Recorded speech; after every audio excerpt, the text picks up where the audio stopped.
Enjoy a 15-minute mind break with Ben. Ben has unlocked the secrets of understanding how our minds control our business and daily lives.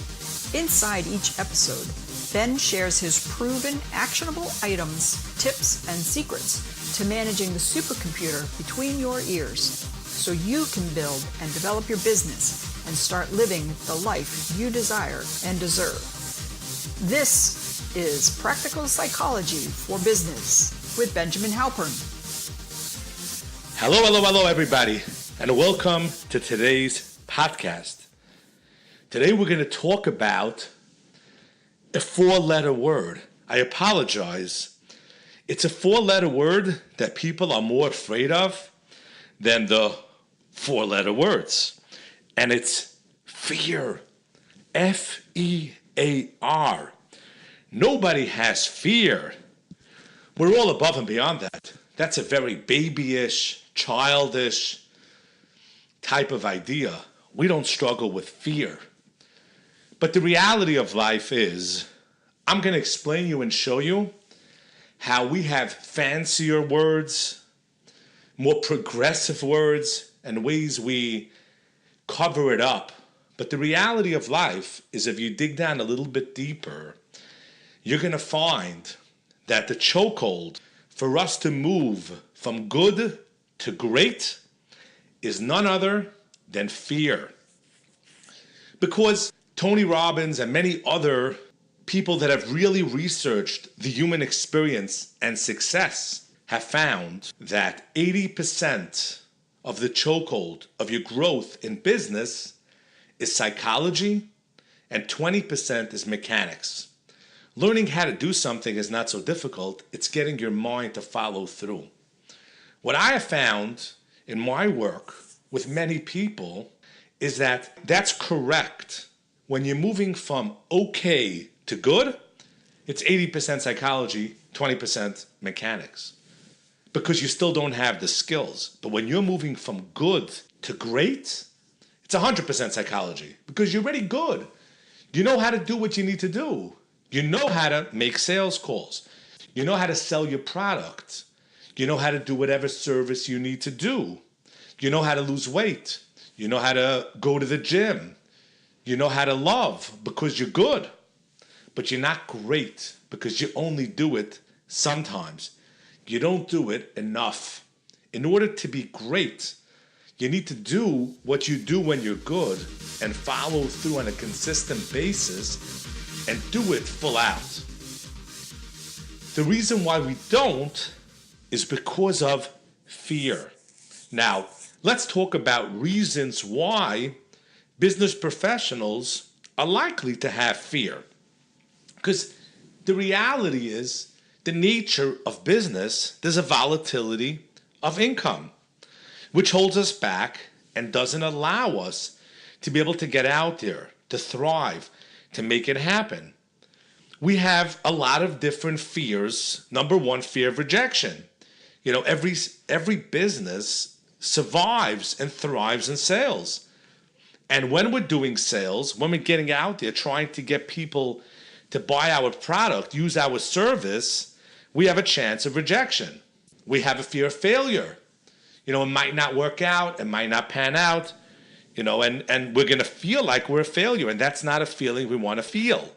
We have a fear of calling, a fear of asking people for business because they might not like us or we're going to feel pushy. We have a fear of possibly missing our quota if we work for a company or organization. That's going to lower our rankings. That's going to lower our internal feeling about ourselves. That's going to lower our image in our company or organization. We have a fear of pushing past a no, or when somebody says not now, and we still continue pushing, we have the fear of doing that, whether that person's going to appreciate us, what it says about us as human beings. We have a fear of having to say no to ourselves when we want to distract ourselves or do something or move away from it and not do what we need to do.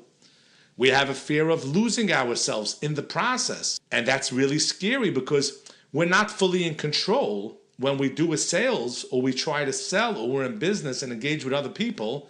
They control the interaction. They're part of the process. And we become afraid that we're going to feel we lose ourselves when we're doing our own thing in our own world, organizing our desk, looking at social media, doing things that we do in our own side of the equation. We don't have the fear of losing ourselves because we're in control. Then obviously there's the fear of being humiliated in the process. Somebody not being happy or calling us pushy or calling us self-centered or saying that we're trying to gyp them. And it could be very humiliating. I've had salespeople who got thrown out of buildings or thrown out of offices and so on, which could be extremely humiliating. Then we have the fear of appearing pushy when we do sales. And then, of course, there's the fear of lack of our own confidence. We won't know the product. We won't know it good or well. We'll be caught, not being able to answer a question, not knowing what to say next. These are all extremely common fears that play out in business. Therefore, these very normally will wind up turning out in our lives to expressing itself and manifesting itself as fear. The reason why we don't recognize that fear, and it's extremely important to recognize that, is because we say, nah, that's not fear. That's not what's holding me back. We'll blame it on other things. We'll say, oh, I just got to watch more motivational content to get myself on my game. No, you're not. You're freaking afraid, and therefore you're not putting yourself out, and you're hiding behind the need to watch motivational content. You watched enough motivational content. Get out there and face the customer. Get out there and make a sale. Get out there and pound the pavement. But we wind up blaming it on something in the way. So in essence, if you look deeper, it's fear, but it's hidden behind the need to watch motivational content and get motivated. Now, I'm not discounting that there's an enormous benefit of watching motivational content. However, make sure it's within balance, a little bit. But if you find yourself doing that a lot, more than you're doing sales calls, or even worse, during the time that's allocated to do sales calls, there is fear that's holding you back. It's not your drive to watch motivational content. The argument, I don't have enough knowledge. Well, I recently met a salesperson who told me that he's pushing off selling to high net worth clients because he doesn't have enough information. Fear. Because the bottom line is there's a sales manager, there's a good company behind him. There are other people that have the knowledge. And if he was confident that ultimately he'll deliver the goods, that ultimately he'll get it done because he has a team and people behind him who will give him everything he needs to make it happen, he could sell now. So telling himself that he doesn't have the knowledge simply is fear getting in the way. And you need to recognize that it's fear, because if you're going to go get more information, more motivation, more motivation, at the end of the day, you're not going to get to the point where you're going to do it, because that is not the reason. The reason is you're afraid. It'll never come to the point where you think you have enough knowledge. There's always something you're going to be missing. There's always going to be some twist in some way. There's always going to be more motivation that you could watch. The content's coming out every single day from so many great people. You have to limit it and realize that it's fear. Deal with the real issue. Don't deal with what you are fooling yourself because fear is a four-letter word, and you don't want to just face it and agree and recognize the truth. If you find yourself organizing your office too much and always being busy with making sure your desk is straight and finding new organization systems, fear is what's really holding you back. It's just blocking you, and don't get fooled by the fact that that's what has to happen. Your desk does not have to be perfect and organized every single day. Get out there and make a difference. Don't sit and waste time fooling yourself in fear.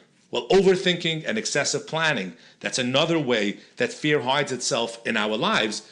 We overthink too much. We spend so much time planning rather than getting out there and selling. The only place where money is made, the only place where dreams are manifested is in the real world, outside of your head. In your head is not where sales get done. In your head is not where customers are met. In your head is not where weight is lost. In your head is not where bodies get ribbed. In your head is not where we make money. You got to get out there. So spending too much time in your head, of course, you need to set an intention. Of course, you need to set goals. Of course, you need to be able to visualize and clearly see what you want to achieve to wire yourself up, but don't spend too much time there. Checking emails, another one of them. I got to check my email. I got to make sure there's nothing thing. And hopefully, some crisis happens and then you got to put it out and you can avoid doing what you got to do to make money. Fear is what's lurking. Then, of course, the good old pushing it off to later, procrastination. Maybe they're busy. Let me do this later in the day. It's probably better. Pushing off what you need to do next month, next week, tomorrow is all fear behind it. So recognize that fear is the name of the game that's really holding you back. Having chats with coworkers. What do you think's behind having chats with coworkers during office hours? Trying to stall, stay away from having to get on that phone and do what you got to do. And of course, just going to get another coffee, getting to get more food, these type of things, generally speaking, are all fear.